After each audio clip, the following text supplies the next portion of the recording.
So guys, in today's session, we are going to look after measurement of conductivity K and molar conductivity.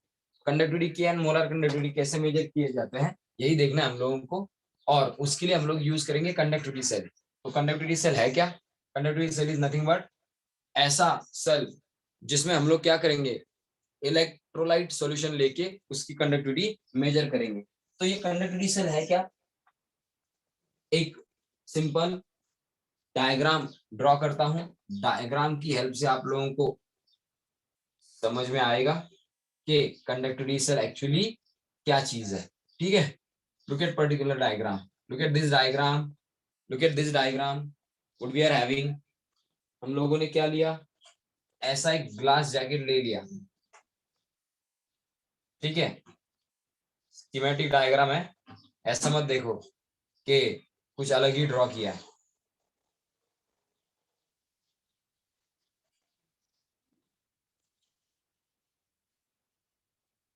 ठीक है, एक positive एक negative electrode है।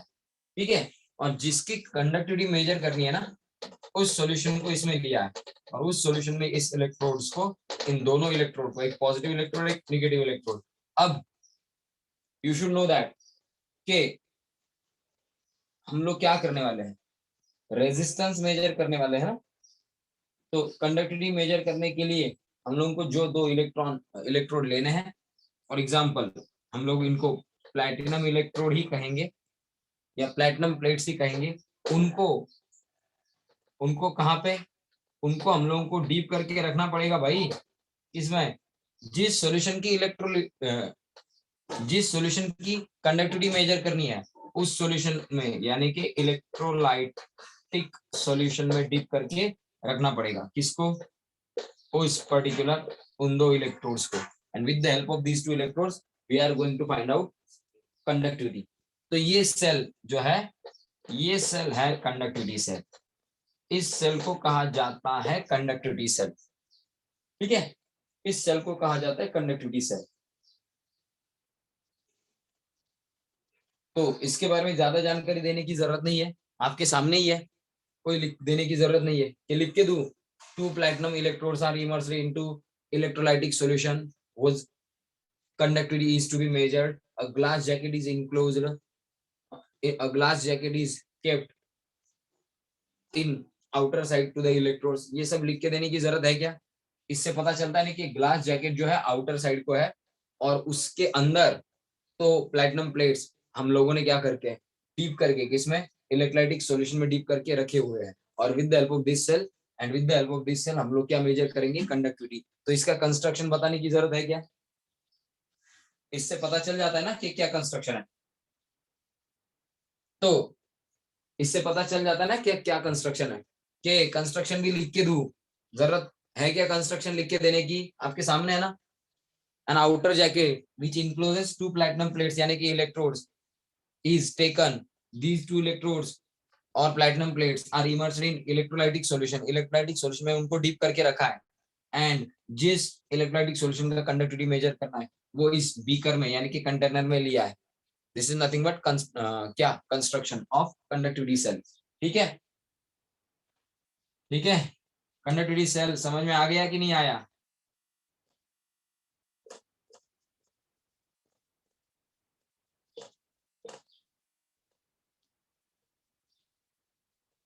अरे conductivity cell समझ में आया कि नहीं आया? Don't know.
ठीक है, तो सबसे सिंपल चीज और इंपॉर्टेंट चीज आपको ये बताऊंगा मैं, in this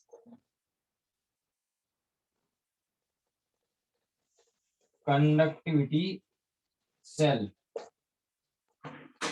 the solution was resistance is measured is taken, जिसका रेजिस्टेंस मेजर करना है वही लिया जाता है। क्यों? रेजिस्टेंस मेजर करने के बाद कंडक्टिविटी मेजर की जाती है। By measuring resistance of solution practically and experimentally, then क्या, देन क्या, देन कंडक्टिविटी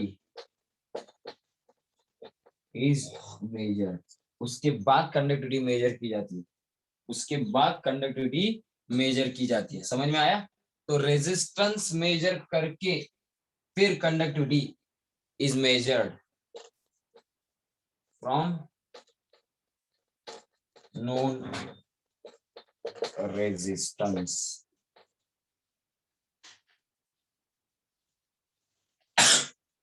तो रेजिस्टेंस मेजर करके कंडक्टिविटी मेजर की जाती है, इतना ही याद रखना है। तो इस सेल का यूज आपको डायरेक्टली कंडक्टिविटी मेजर करने के लिए नहीं है, आप इस सेल का यूज करके पहले उस इलेक्ट्रोलाइटिक सॉल्यूशन का रेजिस्टेंस मेजर करते हो, फिर रेजिस्टेंस का यूज करके कंडक्टिविटी मेजर करते हो। ठीक है, टेक द स्क्रीनशॉट।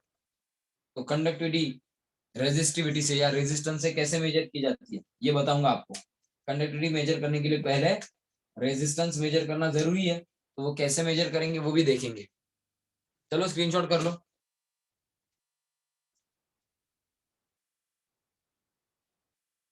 स्क्रीनशॉट कर लो। आप जो फिजिक्स में पढ़ते हो वही देखने वाले आप हम लोग। फिजिक्स में क्या पढ़ते हो आप लोग? व्हिटस्टोन्स मीटर ब्रिज, कभी सुना है नाम?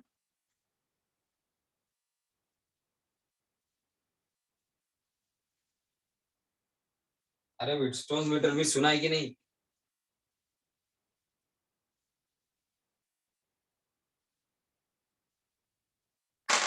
हो गया स्क्रीनशॉट?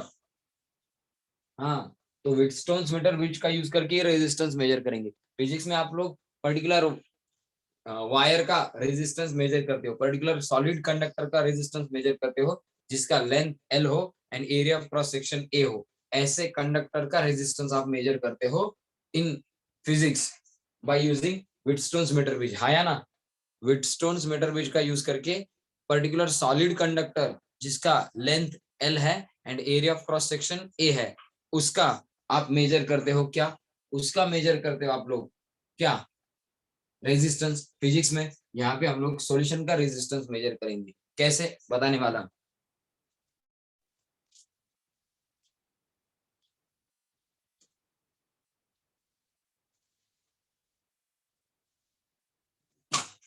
व्हिटस्टोन्स मीटर ब्रिज में कैसे करते हो रे?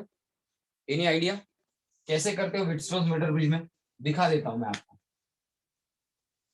आप लोग ही बोलोगे, जस्ट एक्सपेरिमेंट बता रहा हूँ। हम लोगों को इससे कुछ रिलेशन है नहीं, हम लोगों को कोई इससे रिलेटेड क्वेश्चन नहीं पूछेगा कि रेजिस्टेंस कैसे मेजर किया, लेकिन फिर भी पता तो होना चाहिए, इसलिए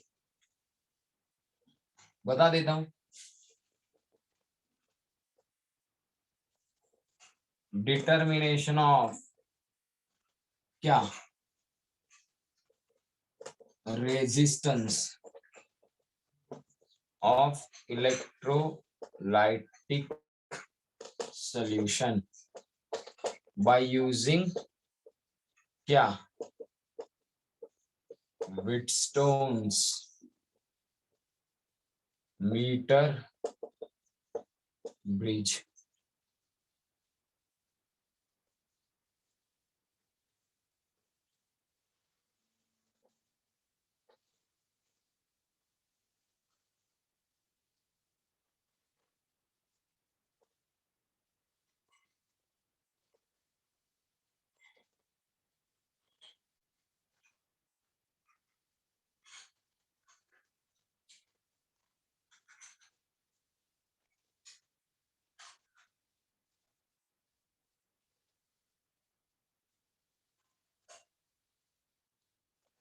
ये तो आप लोगों ने एप्रेटिस यूज किया होगा, आया ना?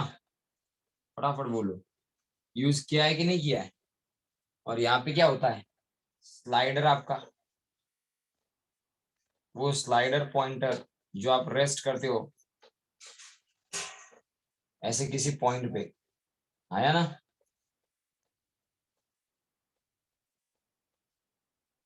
यूज किए हो कि नहीं? किसी ने बताया है कि नहीं बताया आपको इसके बारे में? मुझे तो लग रहा है कुछ पढ़े ही नहीं हो फिजिक्स भी।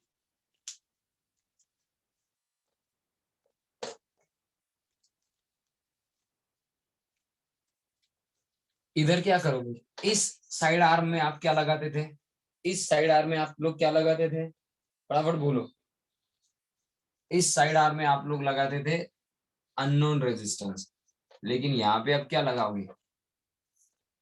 यहाँ पे अननोन नहीं लगाओगे, अब यहाँ पे क्या लगाओगे?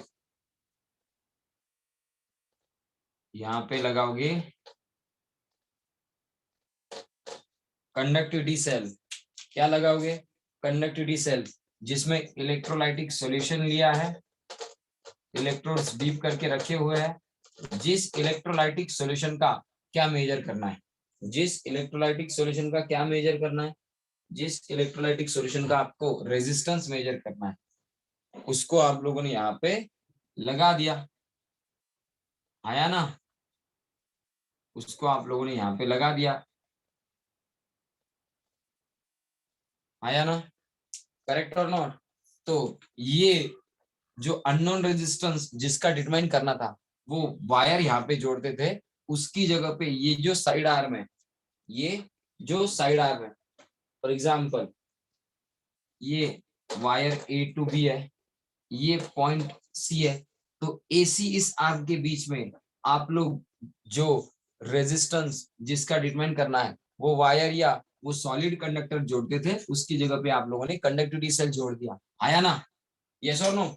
तो इस साइड आर में आप लोगों ने कंडक्टिविटी सेल जोड़ दिया। ये जो है आर एक्स, यहाँ पे आर एक्स यानी कि नॉन रेजिस्टेंस, ये कौन है? नॉन रेजिस्टेंस, आया ना? करेक्ट। ये कौन होता है? ये स्लाइडिंग पॉइंटर। और इस जगह पे एसी वोल्टेज वाला सोर्स लगा दिया। इन दोनों को जोड़ के आप लोग क्या करते हैं, सर्किट कंप्लीट करते हो, एंड क्या क्या करते हो, करंट सेंड करते हो इट्स व्हीटस्टोन्स मीटर ब्रिज के थ्रू, करेक्ट। और वर्क कैसे करता है, ये वर्क कैसे करता है? ये वेरिएबल रेजिस्टेंस आप लोगों ने नोन, लेकिन वेरिएबल रेजिस्टेंस आप लोगों ने यहाँ पे लगा के रखा है इस साइड आर्म में, बराबर। तो कंडक्टिविटी जिसकी मेजर करनी है, कंडक्टिविटी जिस सॉल्यूशन की मेजर करनी है, वो दूसरे साइड आर्म में प्लेस कर दिया। तो आप यहाँ पे लिख देता हूं, in Wheatstone's meter bridge, in one side arm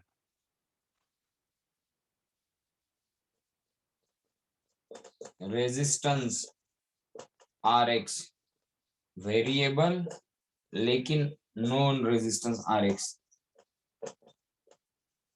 is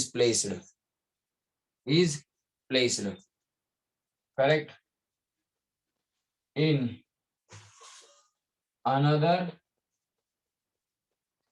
side arm comma solution like KCl was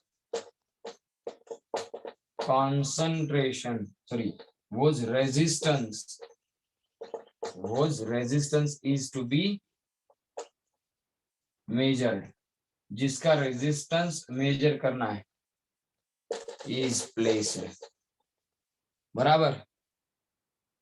and A B जो है वो क्या है, ए बी जो है वो क्या है, ए बी जो है वो स्लाइडर कांटेक्ट है। वो क्या है, ए बी स्लाइडर कांटेक्ट।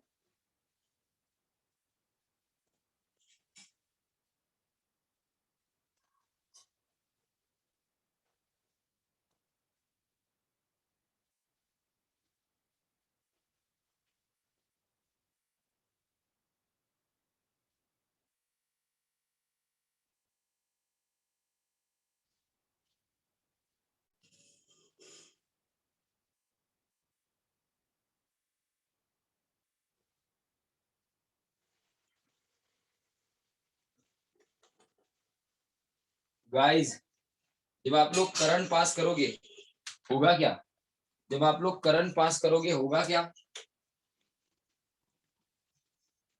ये जी जो है ना, जी, ये करंट डिटेक्टर है। इस जी को कहा है, इस जी को हम लोगों ने नाम दिया है करंट डिटेक्टर। तो ये गैल्वेनोमीटर भी हो सकता है।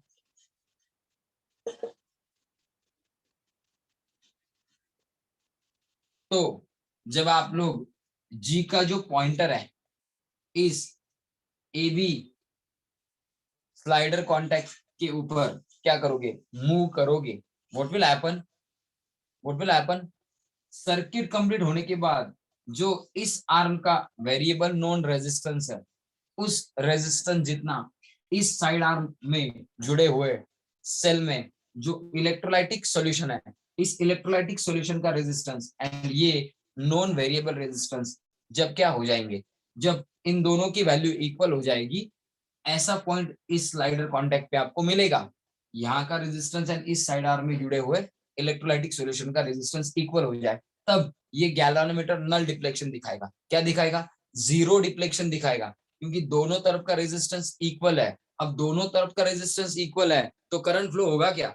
ये और ये साइड आर्म अपोजिट है, इस साइड आर्म का जो रेजिस्टेंस है वही इस साइड आर्म का रेजिस्टेंस है, तो दोनों साइड के रेजिस्टेंस इक्वल हो गए, तो वायर ए बी के थ्रू यानी कि स्लाइडर कॉन्टैक्ट के थ्रू करंट फ्लो होगा क्या? विल इट बी पॉसिबल कि अगर दोनों साइड के रेजिस्टेंस इक्वल है, दोनों अपोजिट साइड को है ना, तो इसका मतलब हम लोग क्या लेंगे, इसका मतलब हम लोग लेंगे कि ये रेजिस्टेंस एंड ये रेजिस्टेंस एक दूसरे को अपोज करेंगे, दोनों की वैल्यू इस स्लाइडर कॉन्टैक्ट के ऊपर ये जी का स्लाइडर जो है मूव करने के बाद ऐसी जगह पे आके हम लोगों को क्या दिखा, ऐसी जगह पे आके एक जगह ऐसी होगी इस स्लाइडर कॉन्टैक्ट के ऊपर कि जहां पे आके दोनों साइड के रेजिस्टेंस इक्वलाइज हो जाएंगे। करेक्ट, क्योंकि रेजिस्टेंस तो किसके साथ, रेजिस्टेंस तो लेंथ के साथ रिलेटेड होता है ना। क्या रिलेशन है रेजिस्टेंस एंड लेंथ का, कौन बताएगा? रेजिस्टेंस का एंड लेंथ का रिलेशन क्या है? डायरेक्ट रिलेशन है ना, बराबर डायरेक्ट रिलेशन है कि नहीं? लेंथ के साथ डायरेक्टली प्रोपोर्शनल, एरिया के साथ इनवर्सली प्रोपोर्शनल, या कुछ अलग है? फटाफट बोलो। लेंथ के साथ रेजिस्टेंस का रिलेशन है कि नहीं? हम लोगों ने देखा है कि नहीं? लेंथ के साथ रेजिस्टेंस का रिलेशन है कि नहीं? हम लोगों ने देखा है कि नहीं? फटाफट बोलो, don't waste my time. Length के साथ डायरेक्ट है कि नहीं, एंड एरिया के साथ इनवर्स है कि नहीं? तो ऐसा एक पॉइंट इस ए बी वायर पे हम लोगों को मिलेगा, ए बी वायर पे ऐसा पॉइंट हम लोगों को मिलेगा जब इस साइड का और इस साइड का दोनों साइड में जुड़े हुए, यहाँ पे सॉल्यूशन जुड़ा हुआ है, यहाँ पे डायरेक्ट रेजिस्टेंस नॉन रेजिस्टेंस आप लोगों ने पुटअप किया है, दोनों तरफ का रेजिस्टेंस इक्वल हो जाएगा। जब दोनों तरफ का रेजिस्टेंस इक्वल हो जाएगा, हम लोग क्या मानेंगे कि इस रेजिस्टेंस ने इस रेजिस्टेंस को क्या किया है, एग्जैक्टली अपोज किया है। तो अगर दोनों साइड के रेजिस्टेंस एग्जैक्टली अपोज करेंगे एक दूसरे को, इस पॉइंटर के थ्रू करंट फ्लो नहीं होगा और उस पॉइंट पे गैल्वेनोमीटर जीरो रीडिंग दिखाएगा, यानी कि नल डिफ्लेक्शन दिखाएगा। Have you got this? ये आप लोगों ने फिजिक्स में भी किया है। कुछ समझा रे? अरे कुछ समझा की नाही? काही कळलंय का? मराठीतनं सांगू का? ऐका आता, या साइड आर्म मध्ये काय नॉन रेजिस्टन्स आहे, इकडे काय जोडलाय तुम्ही, हे सोल्युशन इलेक्ट्रोलाइटिक सोल्युशन कनेक्ट केलंय, ज्याचा रेजिस्टन्स तुम्हाला कॅल्क्युलेट करायचा आहे। जी काय करंट डिटेक्टर आहे, त्याला एक स्लाइडर कॉन्टॅक्ट जोडलेला आहे, तो स्लाइडर कॉन्टॅक्ट जो आहे ना, तो एबी वायर थ्रू फिरतोय, बरोबर? जेव्हा तुम्ही करंट पास करणं स्टार्ट करणार, काय होईल, या स्लाइडर कॉन्टॅक्टला तुम्ही कंटिन्युअसली मूव्ह करत राहणार, एक असा पॉइंट मिळेल तुम्हाला एबी वायर वरती की ज्या पॉइंट वरती स्लाइडर कॉन्टॅक्ट स्टॉप झाला, त्या पॉइंट वरती, अशा पर्टिक्युलर पॉइंट वरती ज्या पॉइंट वरती स्लाइडर कॉन्टॅक्ट स्टॉप झाला आणि दोन्ही साइडचे रेजिस्टन्स इक्वल झाले, असा एक पॉइंट तुम्हाला मिळेल। जेव्हा दोन्ही साइडचे रेजिस्टन्स त्या पर्टिक्युलर पॉइंट वरती इक्वल होतील, तेव्हा तुम्हाला जी म्हणजे गॅल्व्हॅनोमीटर म्हणजे करंट डिटेक्टर झिरो रीडिंग दाखवेल, त्याला म्हणायचं नल डिफ्लेक्शन पॉइंट। म्हणजे स्लाइडर कॉन्टॅक्ट कशासाठी फिरवायचा आहे तुम्हाला AB wire through, to obtain null deflection point. कोणता पॉइंट ऑब्टेन करण्यासाठी? नल डिफ्लेक्शन पॉइंट ऑब्टेन करण्यासाठी तुम्हाला गॅल्व्हॅनोमीटर थ्रू बाहेर आलेला स्लाइडर कॉन्टॅक्ट एबी वायर वरती फिरवायचा आहे। मग असा पॉइंट तुम्हाला मिळेल एबी वायर वरती की त्या पॉइंटला इकडचा म्हणजे सोल्युशनचा रेजिस्टन्स आणि हा नॉन रेजिस्टन्स इक्वल होतील, आणि जेव्हा रेजिस्टन्स इक्वल होतील ना, त्या पॉइंटला गॅल्व्हॅनोमीटर झिरो डिफ्लेक्शन दाखवेल, त्याला म्हणायचं नल डिफ्लेक्शन पॉइंट। तो नल डिफ्लेक्शन पॉइंट आपल्याला ऑब्टेन करायचा. Have you got this? समजलंय का? This is what we do. समजलंय का रे? I am asking you. अरे काही कळतंय का? बसलेत शांत. पटपट सांगा चला.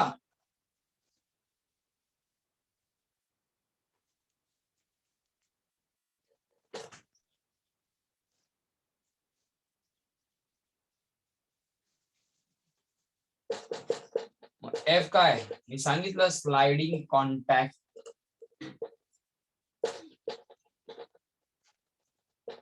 which moves along wire AB. बरोबर? ठीक है. एसी का है सोर्स ऑफ करंट. ठीक है, अल्टरनेटिंग करंट. डीसी सोर्स ना एसी सोर्स है. Sliding contact is kept moving along wire AB, along wire AB until no current flows. जोपर्यंत करंट फ्लो होत नाही तोपर्यंत. when D यानी के सॉरी G यानी के डिटेक्टर shows 0 रीडिंग. आता 0 रीडिंग म्हणजेच null deflection. Null deflection 0 reading यानी के null deflection is obtained at point C. null deflection इस पॉइंट पे ऑब्टेन हुआ at point C. हम लोगों को क्या, ठीक है, C नहीं कहेंगे, इसको क्या कहेंगे, इसको कहेंगे हम लोग E और इस नल डिफ्लेक्शन पॉइंट को कहेंगे C. नल डिफ्लेक्शन ऑब्टेन हुआ C पॉइंट पे. तो नल डिफ्लेक्शन जब C पॉइंट पे ऑब्टेन होगा तो उसका मतलब है इस साइड का रेजिस्टेंस और इस साइड का रेजिस्टेंस इक्वल है. लेकिन अकॉर्डिंग टू व्हिटस्टोन्स प्रिंसिपल सिर्फ रेजिस्टेंस इक्वल नहीं है, इस साइड का रेजिस्टेंस एंड उसी साइड की लेंथ, इस साइड का रेजिस्टेंस एंड उसी साइड की लेंथ, दोनों का रेशियो, इस साइड का रेजिस्टेंस एंड डिवाइडेड बाय इस साइड की लेंथ यानी कि लेंथ AC, इस साइड का रेजिस्टेंस एंड इस साइड की लेंथ यानी कि लेंथ BC, इनका रेशियो, यहाँ के साइड एंड रेजिस्टेंस का रेशियो, यहाँ के साइड एंड रेजिस्टेंस का रेशियो वो इक्वल है, ऐसा व्हिटस्टोन्स प्रिंसिपल कहता है. ठीक है. तो अगर हम लोगों को C पॉइंट पे नल डिफ्लेक्शन ऑब्टेन हुआ है तो इसके बाद हम लोग व्हिटस्टोन्स प्रिंसिपल यूज करके इस इलेक्ट्रोलाइटिक सॉल्यूशन का रेजिस्टेंस डिटरमाइन करेंगे. कैसे? ये तो नॉन रेजिस्टेंस पता है, लेंथ BC पता है, लेंथ AC भी पता है, वो तो मेजर कर सकते हैं ना लेंथ AC और लेंथ BC डायरेक्टली.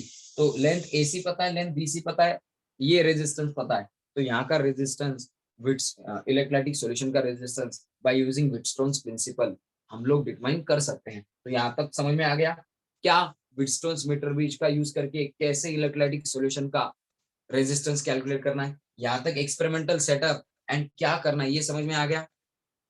आया ना? फटाफट बोलो गाइस, डू टेल मी. आया ना? तो चलो स्क्रीनशॉट कर लो स्क्रीनशॉट. चलो डू टेक द स्क्रीनशॉट फटाफट. व्हिटस्टोन्स का प्रिंसिपल लिख के देता हूँ और फिर रेजिस्टेंस कैसे कैलकुलेट किया जाता है वो बता देता हूँ. एक बार रेजिस्टेंस कैलकुलेट कर दिया, रेजिस्टेंस का यूज कैसे करना है वो भी बता देता हूँ. के कैलकुलेट करने के लिए रेजिस्टेंस कैसे यूज करना है वो भी बता देता हूँ. चलो स्क्रीनशॉट करो. हो गया?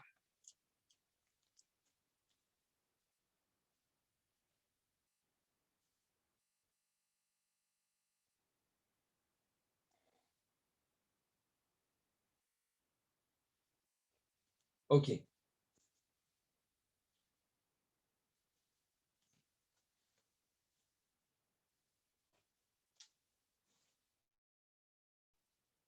तो व्हिटस्टोन्स प्रिंसिपल क्या बताता है?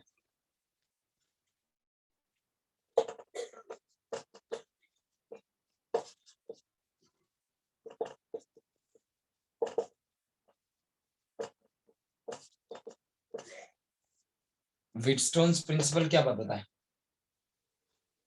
देखो, R solution upon length AC, इस साइड का सॉल्यूशन का रेजिस्टेंस एंड ये length AC is equal to RX, यानी कि ये नॉन रेजिस्टेंस है तो इसको नॉन ही लिखता हूं मैं, non resistance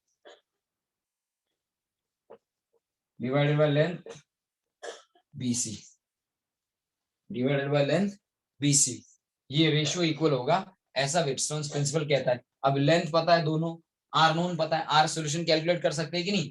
therefore R solution is equal to R known अब इनटू लेंथ जो है BC अपॉन लेंथ AC, ये करके आर सॉल्यूशन निकाला जाता है practically.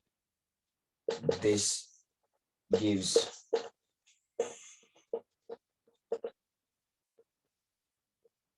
practical value of R solution। कुछ समझा रे? क्यों? as length BC, length AC are known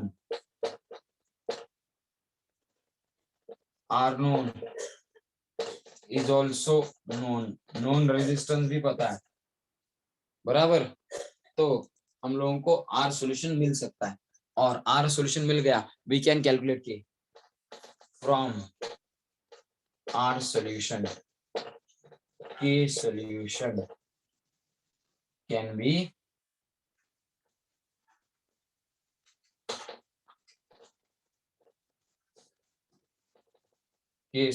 can be calculated।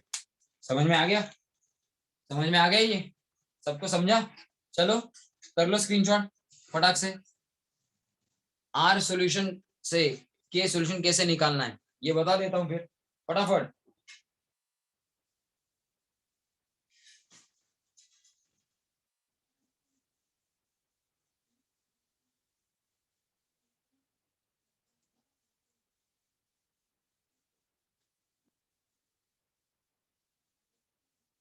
हो गया स्क्रीनशॉट?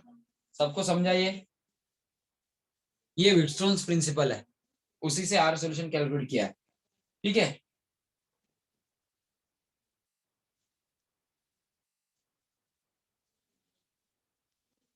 हो गया? हो गया? रब कर दूं? रब कर दूं?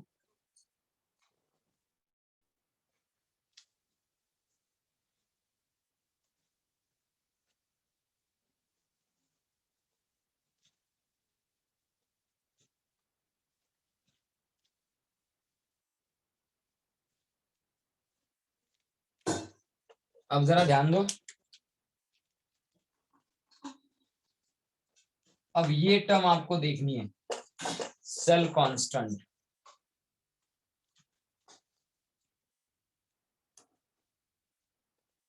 आपको ये तो पता है कि कंडक्टिविटी कैसे मेजर की जाती है?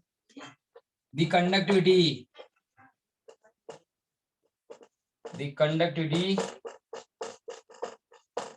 K of solution is given by equation K is equal to 1 upon R into L by A। In this equation, ये जो L by A है ना, ratio of separation, ratio of, ये अगर समझ में नहीं आया तो पूरा लिख देता हूं, कोई कुछ भी लिख देगा। Separation, ratio of separation between two electrodes, दो जो इलेक्ट्रोड है उनके बीच का रेशियो ऑफ सेपरेशन, यानी कि दो इलेक्ट्रोड के बीच का डिस्टेंस, दो इलेक्ट्रोड के बीच का डिस्टेंस यानी कि लेंथ है, divided by area of area of cross section between area of cross section between area of cross section between two electrodes, दो इलेक्ट्रोड्स के बीच का area of cross section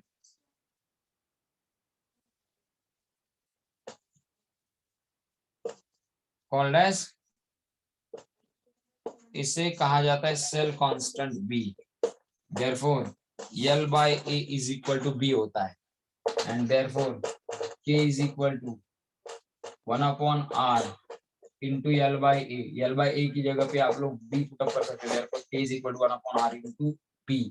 B यानी के सेल कांस्टेंट, एंड देयरफॉर अगर आपको K solution निकालना है तो आपको R सॉल्यूशन आप लोगों ने व्हिटस्टोन्स एक्सपेरिमेंट करके निकाला है into B, एंड देयरफॉर आप लोग क्या कह सकते हो, क्या कह सकते हो, K solution is equal to 1 upon या B, B यानी के cell constant upon R solution.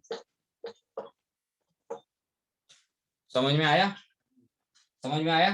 R solution तो हम लोगों ने निकाला है ना, R सॉल्यूशन व्हिटस्टोन्स मीटर ब्रिज का यूज करके रेजिस्टेंस ऑफ सॉल्यूशन निकाला है। सेल कांस्टेंट अगर पता हो, यानी कि length of separation between two electrode, दो इलेक्ट्रोड के बीच का डिस्टेंस क्या है ये लेंथ पता हो, एंड इलेक्ट्रोड का एरिया ऑफ क्रॉस सेक्शन ए पता हो, लेंथ अपॉन एरिया यानी कि क्या होता है सेल कांस्टेंट, उस सेल कांस्टेंट को वापस आर सॉल्यूशन से डिवाइड करने के बाद कंडक्टिविटी ऑफ सॉल्यूशन मिल जाएगी। आया ना, कुछ समझा रहे, कुछ समझ में आया।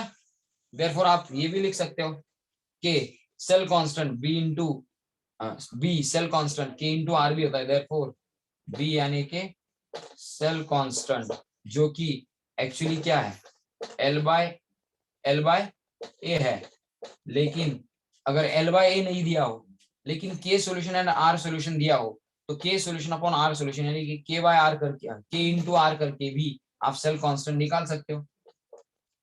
आया ना, K इंटू R करके आप लोग सेल कांस्टेंट निकाल सकते हो। हैव यू गॉट दिस, समझ में आ गया कुछ।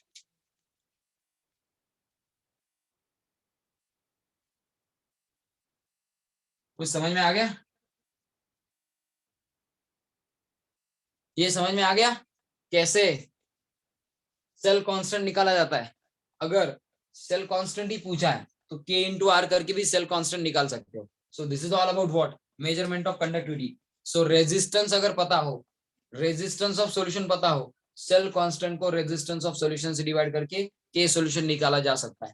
और अगर conductivity of solution and resistance of solution दोनों दिए गए हो, सेल कांस्टेंट निकालने के लिए K इंटू आर करना पड़ेगा। Have you guys got this, समझ में आ गया सबको। Do take the screenshot, screenshot कर लो फटाफट, स्क्रीनशॉट कर लो।